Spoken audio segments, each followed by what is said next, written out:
Ya,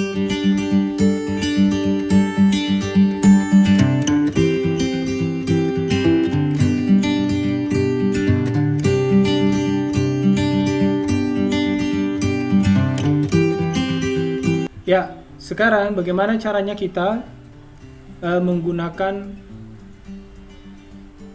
jendela yang lainnya, yaitu misalnya tugas kelas.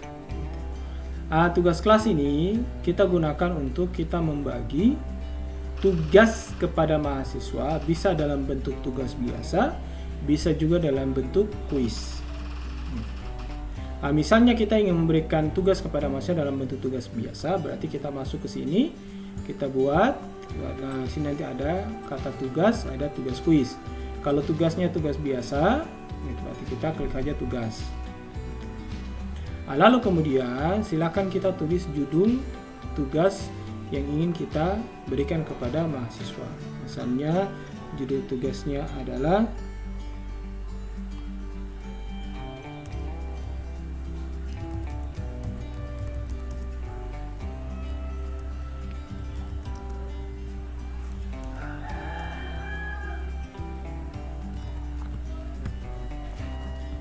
kalau judulnya sudah kita tulis, di petunjuknya silakan kita tulis petunjuknya, misalnya Anda diminta membuatkan sebuah poster tentang kewaspadaan virus COVID-19. Oke Bapak Ibu, para dosen sekalian, kalau misalnya di petunjuk sudah kita sajikan, kalau misalnya petunjuk lebih lanjut itu atau tugas lebih lanjut itu ada dalam bentuk file, gitu, maka silakan Bapak Ibu ambil filenya di mana. Atau kalau misalnya Bapak Ibu ingin memberikan contoh kepada mahasiswa supaya jelas poster jenis seperti apa yang bisa mereka ikuti, berarti misalnya kita bagikan lewat link YouTube atau bagikan pada link koran atau link postingan orang lain, sehingga mahasiswa bisa mengaksesnya dan bisa melihat contohnya. Gitu. Misalnya katakanlah kalau kita ingin masuk ngambil link, berarti kita harus cari dulu linknya di Google. Gitu ya, misalnya poster waspada COVID-19.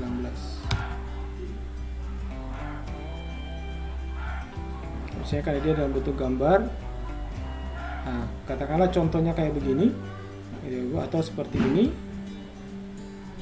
Ini poster yang kita ingin.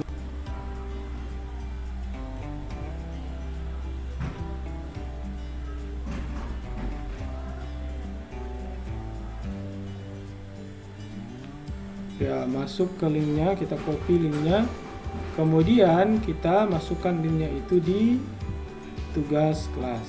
Misalnya linknya, kita masukkan sini, lalu tambahkan.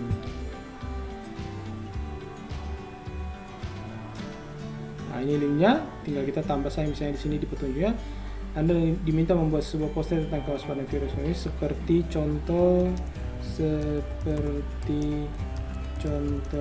link di bawah ini. Oke, sekarang contohnya sudah ada. Bapak Ibu, tinggal kita lihat di bagian sini. Ini untuk semua siswa, kemudian poinnya. Poin tugas ini Bapak Ibu ingin kasih poinnya berapa? Kalau 100, oke 100. Kemudian sekarang ada tidak keinginan Bapak Ibu untuk membatasi waktu pengumpulan? Kalau misalnya ada keinginan untuk membatasi waktu pengumpulan, tinggal kita klik di sini, batasi untuk tanggal berapa? Katakanlah tanggal 31. Oke. Waktunya sampai kapan? Waktunya sampai 23.59. Oke. Berarti tugas ini kita batasi sampai tanggal 31 Maret 23.59. Lalu kemudian ini tugaskan. Pertanyaannya adalah, Bapak Ibu ingin tugaskan pada hari di mana Bapak Ibu sedang melakukan proses pembuatan tugas ini, ataukah ingin dimunculkan bukan pada hari ini, hari Rabu tanggal 25. Katakanlah kita ingin tugas itu akan muncul di mahasiswa pada tanggal 26. Oke, berarti kita masuk ke kolom jadwalkan. Kalau Bapak Ibu klik tugaskan, maka dia masuk ke kelasnya mahasiswa pada hari itu juga. Nah, tapi kalau misalnya Bapak Ibu klik jadwalkan, maka dia akan masuk sesuai dengan penjadwalan yang kita inginkan. Gitu. Misalnya 26 Maret 1831. Oke, kita jadwalkan. Maka dia akan terjadwalkan Bapak Ibu. Dia belum masuk, maka dia akan dalam bentuk merah kayak begini, bentuk transparan kayak begini. Gitu. Kalau dia sudah masuk, maka dia akan bentuknya kayak hitam begini. Itu kalau misalnya kita ingin melakukan penugasan kepada mahasiswa. Tapi kalau misalnya dalam bentuk yang lainnya akan saya. Oke, sekarang kita masuk pada penjelasan bagaimana caranya kita mengetahui bahwa tugas yang kita berikan itu sudah dikerjakan oleh mahasiswa. Nah, caranya Bapak Ibu sekalian, kalau tugas yang sudah dikerjakan itu centangnya akan centang hitam seperti ini, tidak seperti yang dua di atas ini. Kalau dua di atas ini itu artinya masih dijadwalkan. Nah, tinggal Bapak Ibu klik tugas, maka akan terlihat, saya sebutkan tugas ini, sebutkan 5 nama Presiden Indonesia. Dari 25 anggota itu sudah diberikan ke 24 orang, dan dari 25 orang itu 1 orang sudah diserahkan, jadi totalnya 25. Jadi yang sudah mengerjakan itu baru 1 orang. Nah, tinggal kita klik aja, atau misalnya kita klik di sini lihat tugas, maka dia akan masuk ke Bapak Ibu di sini. Nah, ini. Oke Bapak Ibu. Nah, dengan sendirinya Bapak Ibu kita bisa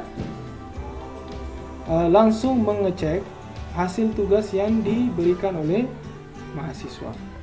Misalnya kita cek yang ini ya, kita klik, nah, lalu kita lihat, oh dia buatnya dalam bentuk gambar. Oke, kita klik gambarnya.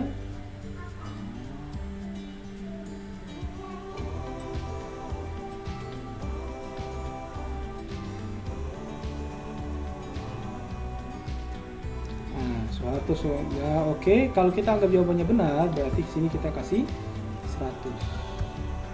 Lalu kemudian Bapak Ibu, kita bisa mengomentari jawaban dari mahasiswa.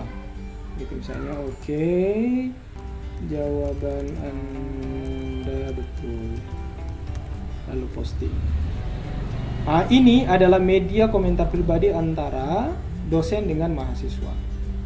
Lalu kemudian kalau kita sudah mengisinya Bapak Ibu, kita kembalikan saja tugas ini kepada mahasiswa, dikembalikan. Oke. Maka dengan sendirinya komentar kita, hasil pemeriksaan kita, dan nilai yang sudah kita berikan itu akan secara otomatis masuk ke dalam classroom-nya mahasiswa tersebut dan tidak bisa dilihat oleh teman-teman lainnya kecuali yang bersangkutan. Nah, itu cara kita untuk melihat apakah pekerjaan itu sudah dikerjakan atau belum oleh mahasiswa. Nah, maka di sini juga akan terjadi pemberitahuan bahwa sudah ada satu tugas yang diserahkan. Nah, dinilai itu sudah ada satu.